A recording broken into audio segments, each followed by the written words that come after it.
Hi, good morning! Magandang umaga po sa inyo. Talagang napakaganda po ng aming umaga ngayon. Alam nyo ba kung bakit? Kasi kami po ay maglalabas ngayon ng aming patiner. At alam nyo ba na napakataas ng presyo ngayon ng patiner dito sa aming lugar?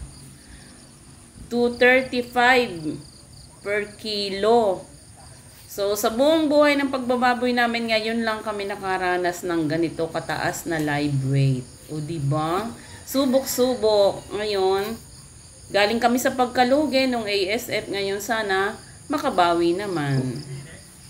Maya-maya po, andito na yung aming buyer. Titimbangin na itong aming mga baboy. So, ayan. Yan po yung binili namin nung September 15. So, wala pang 4 months kasi ibebenta na po namin at medyo namimilay-milay na sila. Mahirap na, baka mamaya kapitan pa ng sakit. So nagdesisyon na po kami na ibenta na namin since na mataas naman ang live weight ngayon. Siguro naman kikita na kami ng medyo maganda dito. 235 per live weight. So, 12 heads. Dapat po ito ay 14 heads. Kaya lang may bumili po nung Pasko at inihanda nila sa kanilang mga mga reunion, ganyan. So, ayan na. Nagtitimbang na po.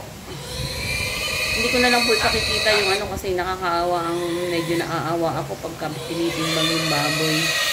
Ayan.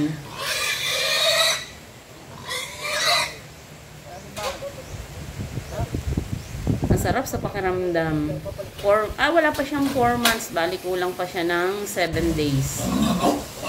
Ang dalawa na lang yung natitira. Sana po magtuloy-tuloy muna ang ganitong presyo ng live weight para naman kami makabawi-bawi. Masarap mag-alaga pag ganito. Sulit ang puhunan, sulit ang pagod. Medyo mainit.